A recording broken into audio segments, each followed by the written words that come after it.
And on Monday, I go back to being a responsible civil servant. I've been lucky enough to have 2 months of study leave, basically, to go back and reflect a bit on the science and future of nature conservation. So after that excellent presentation on bison, this is going to be something completely different.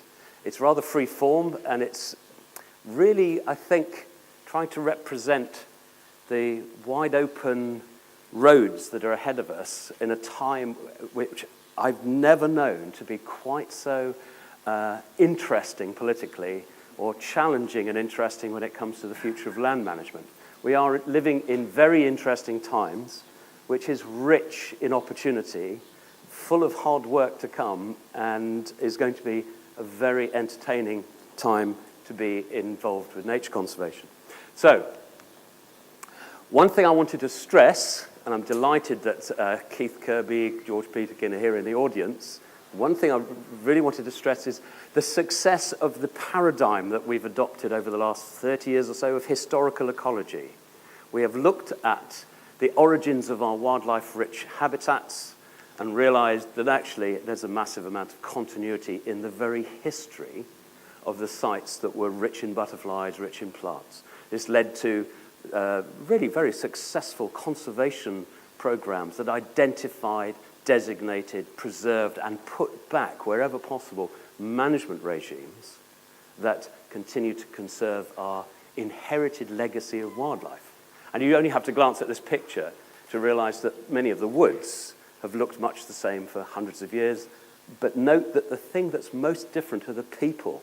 Things have changed profoundly in society, which has its consequences when it comes to a successful approach to nature conservation.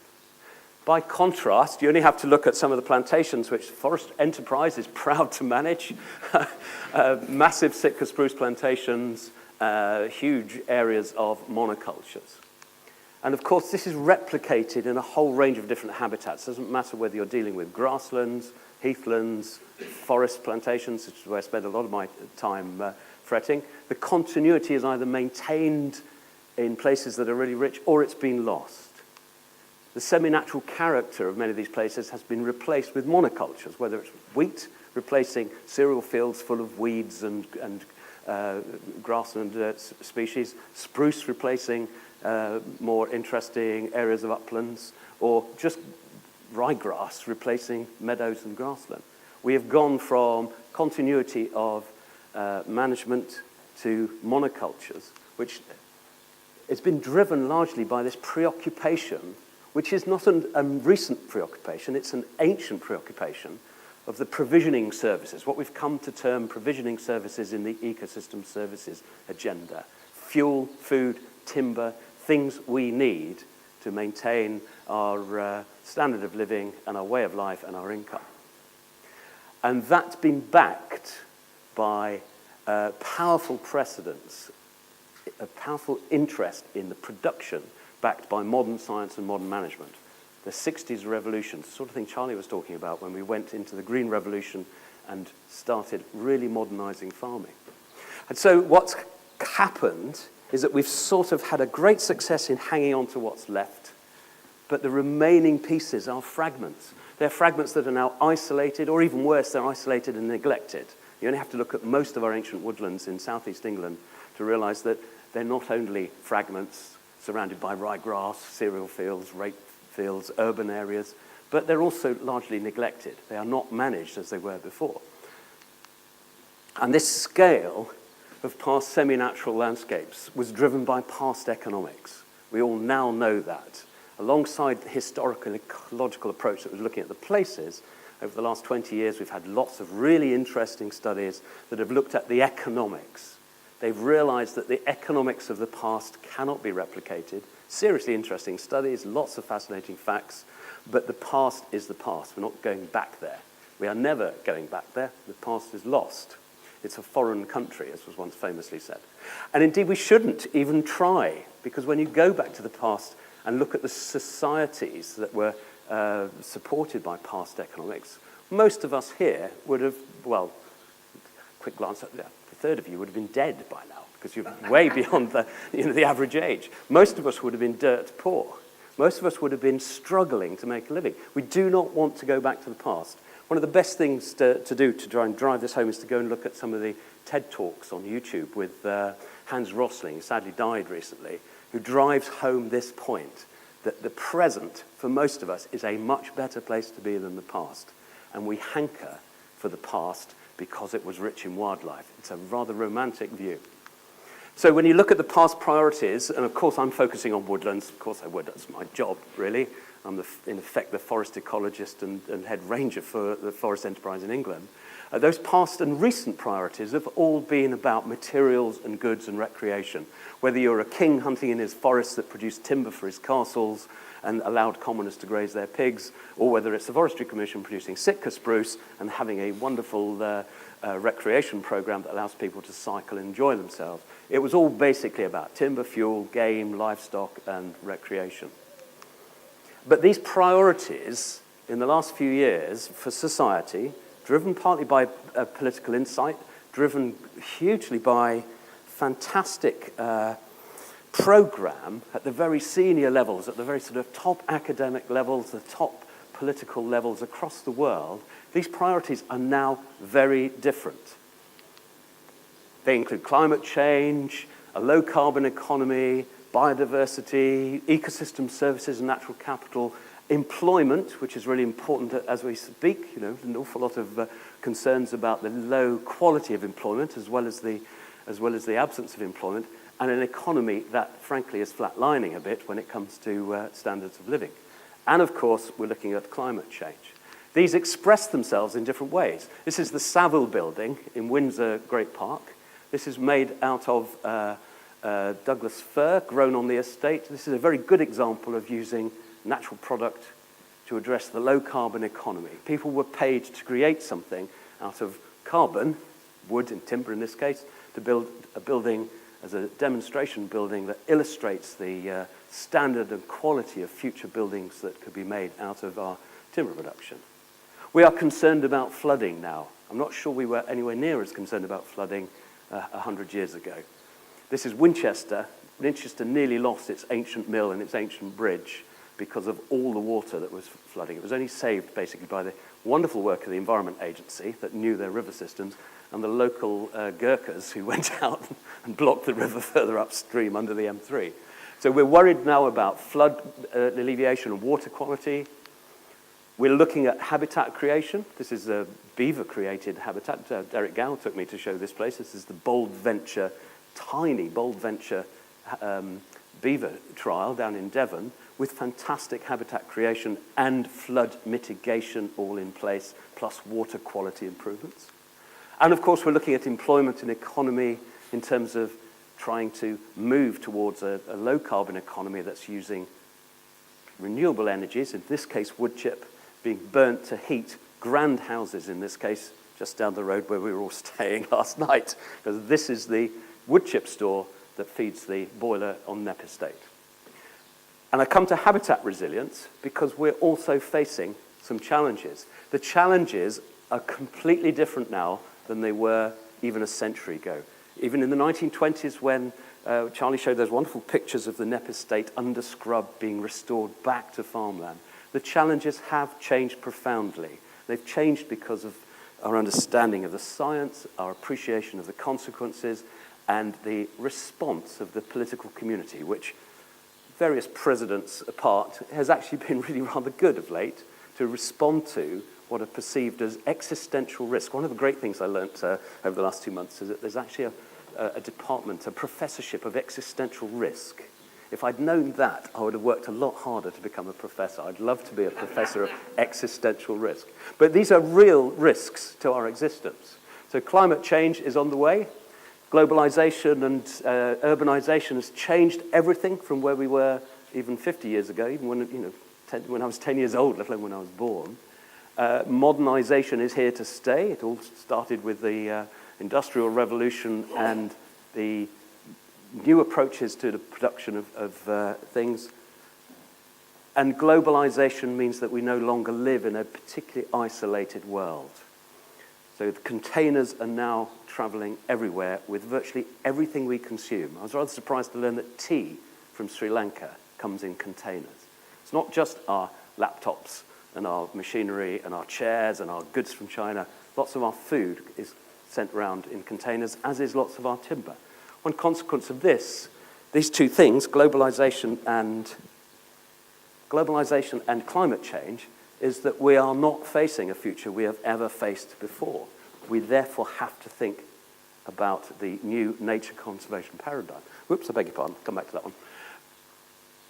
The climate is going to change. It already is going to change, regardless of what we do to mitigate further impact of carbon dioxide levels rising.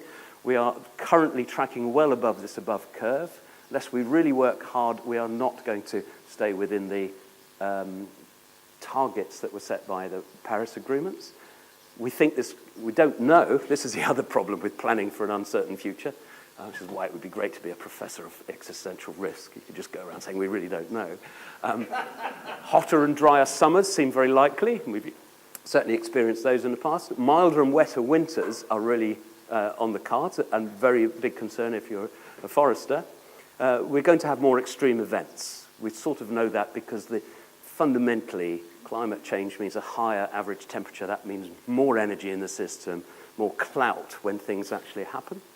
If you're an entomologist, hot and dry basically means more insects. And if you're a mycologist, wet and mild basically means more fungi species. And you can see this very readily when you look at the accrual of species, of pest species, which are the ones that forest research and other researchers are interested in, tend not to record the things which are benign and simply of interest. But you can see here that, if I can get this little thing to work, thereabouts, back here we had Dutch elm disease, and then not much happened. That was a sort of like an event which we've sort of forgotten until the 90s. We started accruing pest species. It doesn't really matter what these are, but they're basically spruce bark beetles and funguses of different sort. They're what Ted would describe as nice pests and nice diseases. But you can see here that from the 90s onwards, they are just arriving one after the other, and they are not going away. None of these pests has in any way been eradicated or lost. They are accruing, and if you're a biologist rather than a fretting forester, then what you're looking at, in effect, is an increase in biodiversity, because the climate has changed from something that was a little bit more colder and more temperate to something that's a little bit more mild and almost tropical at times. So we're just accruing species, and many of these species are novel pests and diseases, and many of these novel pests and diseases are coming as a result of globalization, and they're finding something really comfortable because we've created endless monocultures and we've put ourselves in touch with virtually every other biota around the planet. And what this means in practice, if you go with an old paradigm, this is not a nature conservation paradigm, this is a forestry paradigm, is that you can end up with places like this. This is supposed to be, when this was planted in Thetford Forest, this was supposed to be a highly productive Corsican pine plantation. And it was for a long time, until the Dothystroma needleblight came and wrecked it. And the Dothystroma needleblight is a really interesting disease because it doesn't kill the trees, it just stops them growing. They grow upwards, but they don't get fat.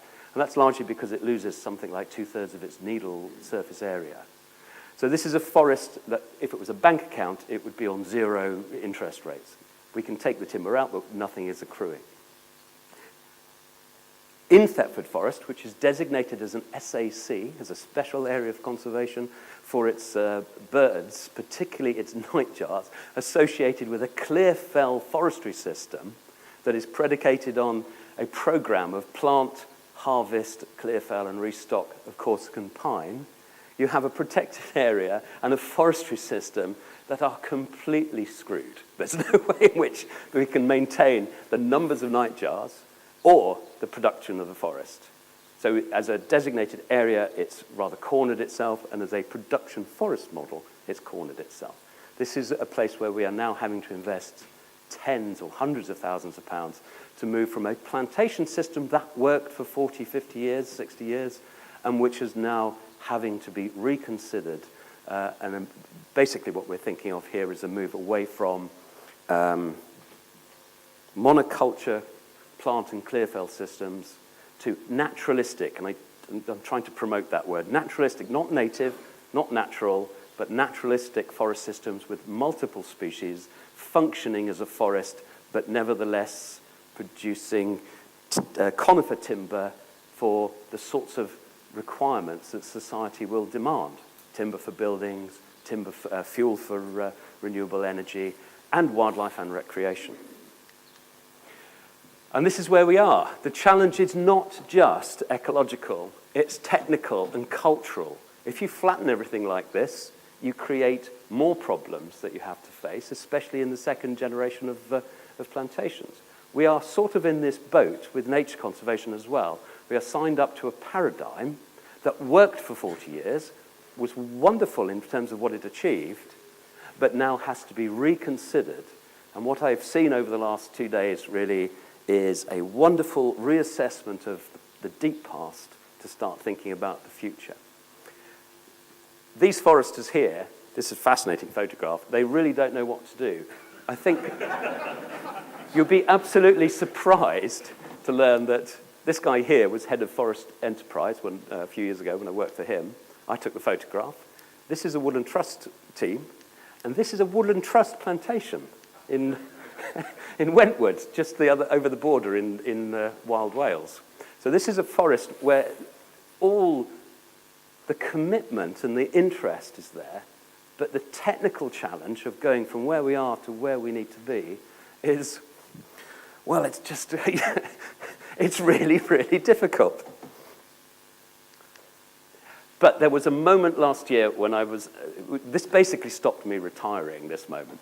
When I went to Kielder and we looked at an area much the same. This is a Forestry Commission place. This is Kielder Forest in the east of the 40-odd thousand hectares.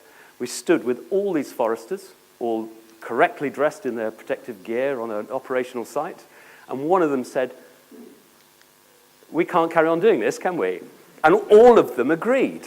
And I thought, yeah, now it's time to go back to the drawing board, because now Kielder Forest is up for discussion. Its future is up for discussion because the key stakeholders, this team of foresters from the Forestry Commission, apart from him, I'd only noticed him recently. He's clearly not paying attention.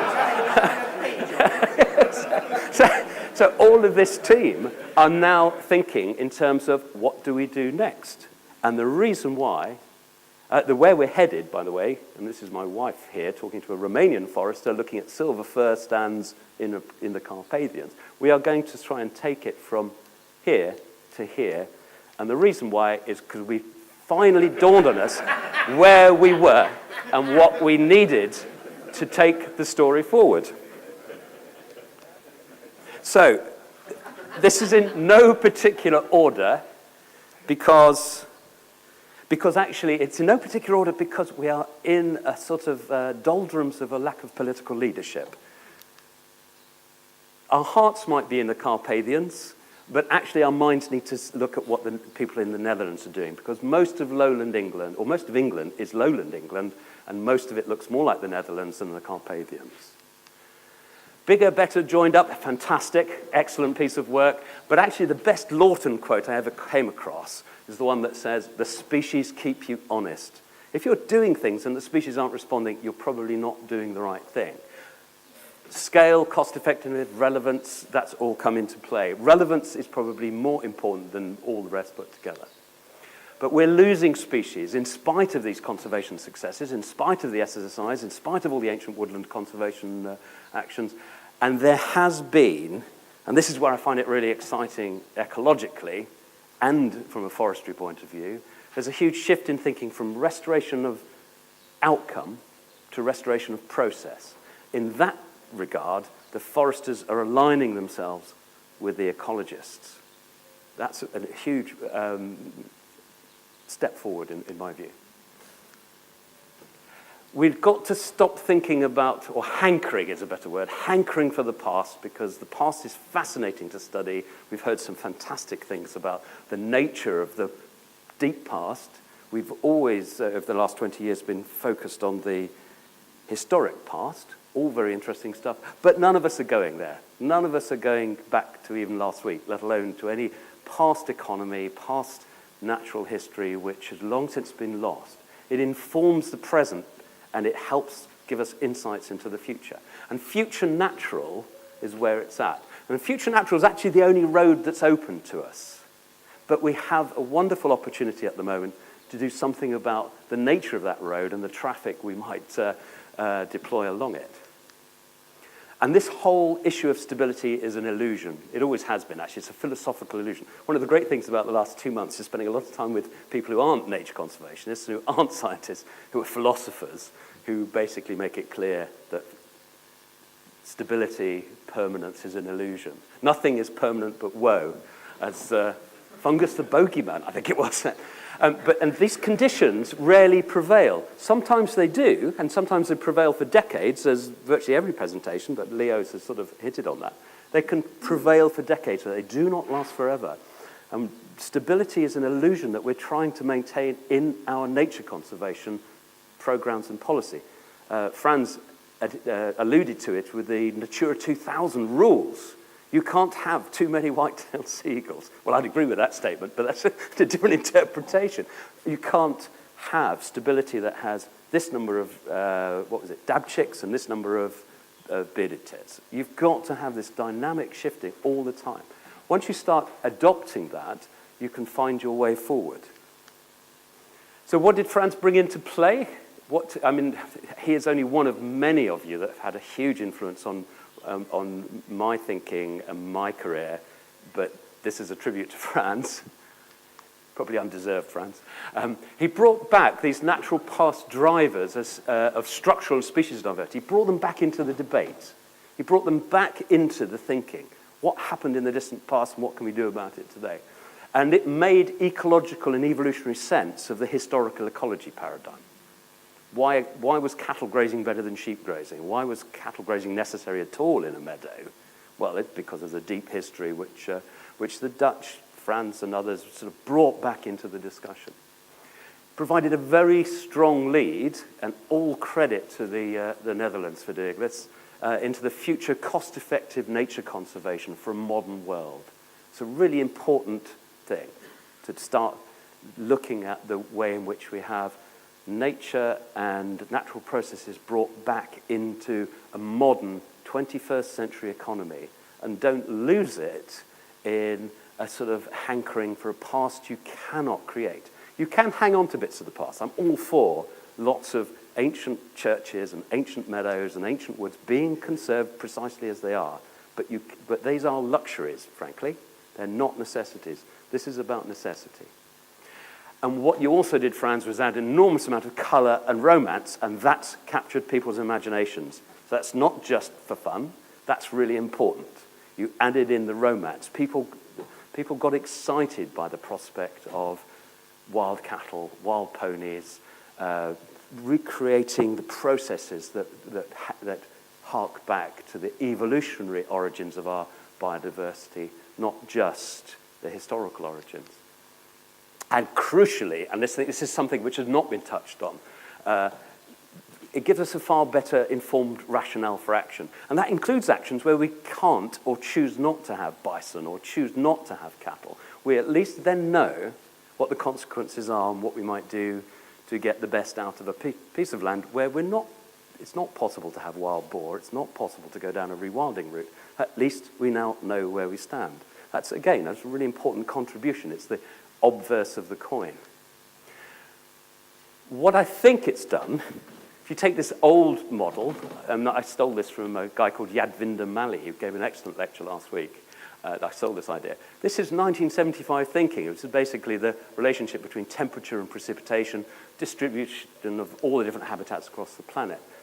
But we live in here somewhere, and this area here of forest and grassland, bit of coniferous forest, bit of tropical seasonal forest, that's basically an open book.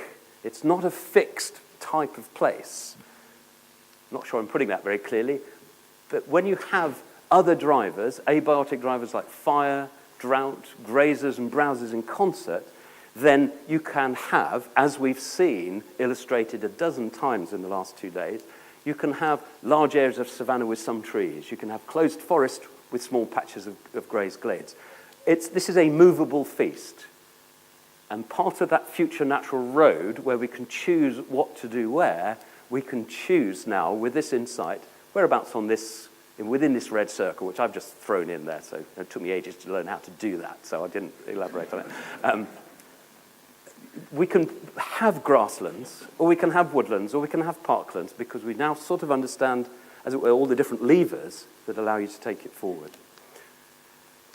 So a few thoughts on the way ahead. Nature conservation has to have social relevance. We all know that. This new thinking has to take on board these new opportunities that lie in the new priorities for government and society, the low-carbon economy, natural capital, ecosystem services. Charlie, you'll have to see me later, because you can't get away with saying you don't understand this. This is really important stuff, because this is where government is going, and it's got cross-party support. And it's likely to stay as a permanent feature of our thinking, at least for the next sort of 50 years or so. And what we've seen today and last night and in other projects is that habitat restoration at scale is not only possible, but it's economically rational. And that new rationale now needs to be constructed, because what I think I see is the old paradigm being not exactly torn apart. That's the wrong way of putting it, because we all, I think, acknowledge the successes of the last 30 years, but it's being taken apart and reassembled. And what's needed is what's known as a knowledge culture. You have to take apart the way people understand things and do things and reassemble a knowledge culture that equips all of the new students that are coming through college, all of the existing practitioners, all of the thinkers and doers, so that they understand why they're doing things, how they're going to do it, and what the best practice that emerges is. And that, at the moment, I think is the missing part. We've now got to go away from meetings like this, and over the next 5, 10 years, create a knowledge culture that becomes part of the thinking. So, one last lesson from history. This is something I've been dying to put into a lecture for a couple of years now. This quote describes a terrible urban wasteland. The said common whale lane and plots of ground before mentioned were full of filth, dirt, stinking carcasses brought from several places in the town, which were to the detriment of all men that passed that way. And that also there was a concourse of malefactors, murderers, whores and thieves, to the great damage of the town and the danger of scholars passing that way, and that scholars and others were often wounded, killed or lost. Not a terribly appealing place at all. And this was the description that John of Buckingham sent to William Wickham, who was the Bishop in Winchester, which is how I found this, because I was reading his biography, in Oxford, when he was searching for a place for his new college in the 1370s. That was in the 1370s. That's what that lane looks like now. It's a beautiful place, absolutely beautiful place. It was relevant. The college was relevant to the teaching and the retraining of people in the 14th, 15th, 16th centuries. It stayed relevant right up until today, and a whole raft of interesting species emerged from it over time. So take that as a lesson, that you may have a very unpromising place of urban dereliction or agricultural dereliction with no species whatsoever, but you can, provided you keep it relevant, you can contribute to society over at least 638 years. Thank you.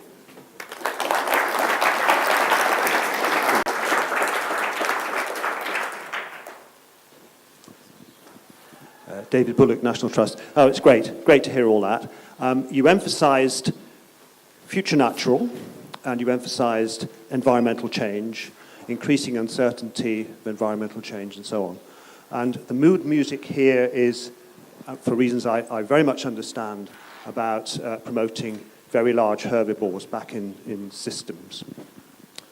But in a climate-changed future natural world with several species of non-native large herbivores here, rabbits, muntjac, fallow deer, Chinese water deer, muntjac, sika, plus sheep and goats, and that's the first time sheep's been mentioned here in this meeting. It seems like it's a naughty word, but are we humble enough to think that in 50 years' time, that the present trend of very large herbivores to restore natural processes is the right one, given that we've got a suite of non-natives, some of which may be better at doing the job of restoring natural processes in 50 years' time than the ones we've got now. What's the question, David? I mean, I'm just... Are we humble enough to think ahead that the current trend for cattle, horses, and bison as the mainstay of driving natural processes will be fit for purpose in a hugely climate-changed world? That's a really interesting question. I'm not sure I'm equipped to answer it because I'm not that humble, but I suspect that just like the plants, we're going to have to learn to live with some aspects, learn how to deal with others, and if the climate really changes, we're going to have to really change with it.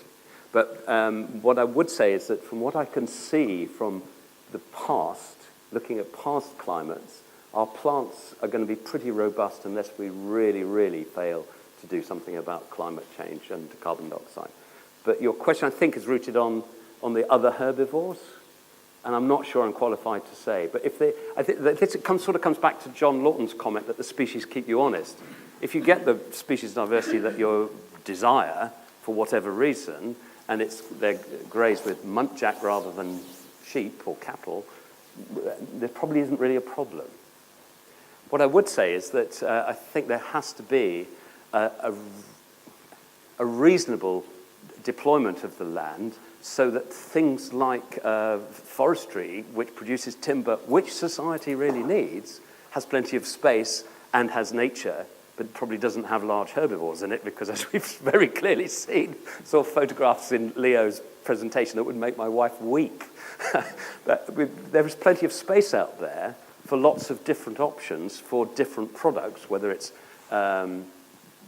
preventing flood alleviation, growing timber, producing wood fuel, and then the types of herbivores which are either desirable or a pain in the neck then become clearer once your objectives for patches of land become obvious. Does that make more sense? Just skirting around your question and avoiding answering it. Hi, Jonathan. Thanks very much. I'm Elaine Gilligan from Friends of the Earth, and I'm also a Rewilding Britain trustee. I think one of the bigger trends as well, Jonathan, which you didn't mention, is about people and the disconnection with nature. So where do you see the challenge of how do we rewild people and bring people into this debate? Well, we sort of saw it in several slides, so it was implicit, both in one or two slides of mine and certainly in Leo's, where you can have the wildlife conservation and the bison and the people enjoying it, provided there are sort of rules of engagement, a slightly dodgy game, or you can have the cyclists and the visitors and the campsites, all of which generate economic activity. But those sort of go alongside some of these big processes, Elaine, I think. So there's more opportunity in a forest, whether it's producing timber or wildlife or about wild nature, for people to get engaged and enjoy than there is in basically in agricultural land for all sorts of reasons. I suppose, Jonathan, a bit of the challenge of urbanisation and the fact that a lot more people are living in areas without access to nature. There's a scale issue here, and maybe that's a broader challenge for the conservation movement about how do we reach more people in urbanised areas who actually don't have access to basic nature, let alone rewilding. And that's very true. And I think one of the key insights there was the work of a guy called Ian Bateman, who was looking at not so much the role of forests, but the role of the location of forests. He showed very clearly that their value is massively increased in society if they're within reach of urban areas. I think that's a slightly different program from where I'm coming from, which is about land management, really. But I see no reason why we shouldn't incorporate lots of different ways of engaging people. And I see no reason, apart from David's excellent point about infrastructure, if you're going to have lots of people out there, you have to have the infrastructure.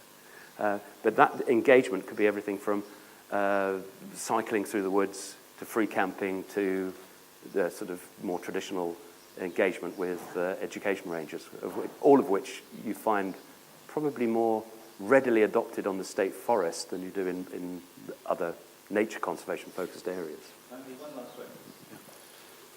Thanks very much. Paul Jepson from Oxford University. Slightly picking up on this question on engagement and engagement of younger people. And it's really just two reflections, really. First, I direct our MSc in Biodiversity, Conservation and Management. And probably for the last 4 or 5 years, we've been putting exam questions, inviting our students to express a view on natural capital. And as yet, I can't really find anyone of them who wants to embrace that framing. Most of them find it very alienating, critical. It's not within the futures which they want to take.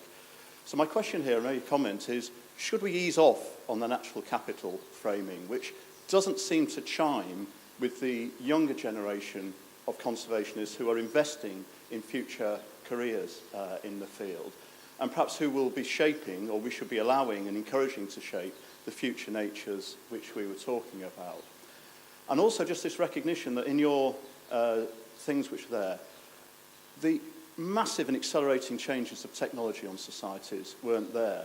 And again, this younger generation coming in are very much onto that and actually seeing future natures, or not necessarily wanting to see them, but recognizing that future natures are not so much the social ecological systems which we've been talking about here, but they are the social technological ecosystems of the future. So, you know, we're moving to the Internet of Things being going beyond into nature now. So we are moving into a very, very different world. And I was just wondering, you know, in your thinking, or generally in our thinking, how much we are engaging this newer generation of conservationists coming through in our forward thinking. And it is an incredible opportunity, not just the political change, but actually the whole change within our movements, which is happening at the moment. There's a few unconnected responses to that, Paul. In terms of natural capital, I'm very keen on natural capital because it saved us from losing any money at the last big round of cuts, because we presented our estate in a language of natural capital and ecosystem services and the £20-odd million a year maintenance charge, which it costs to maintain the quality of it. I think the trouble, as it were, the troublesome feeling that people have is that it's putting pounds, shillings and pence, sorry, pounds and euros on things which we highly value but which shouldn't be costed in that way. But I'm not sure that's what Dieter Helm and others have in mind. What they want is to have some sort of way in which the presence of these things is valued, because if they're not valued, they're not regarded at all in any accounts. So there's a big gulf between those of us that are focused on, as it were, the budgets and the management costs of things, and those of us that see the values of what's going on. So I think there's a lot of work that needs to be done, clearly, in terms of how these things tie together. Just because we're running out of time, the other question you raised, I think, Paul, was about the future technological changes.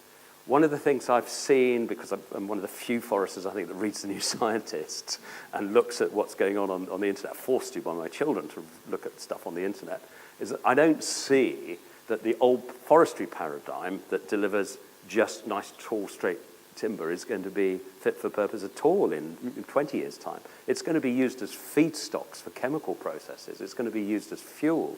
Most of it's chipped up anyway, so it doesn't really matter whether you've got nice, tall, straight stems, which is a forestry paradigm that's already out of date. But going back to that idea of a knowledge culture, you've got to change all of that, because the whole system of planting, all the budgets, all the operational programs are all rooted in one set of way of doing things, and now we've got to change it to something else. It's not a question of change, but the technological changes are really profound, and once you hit 60, as I did last year, you're not really qualified to take part in the discussion because you don't really know where it's all headed. Break time now. Let's thank all three speakers. Okay. Brilliant. Thank you.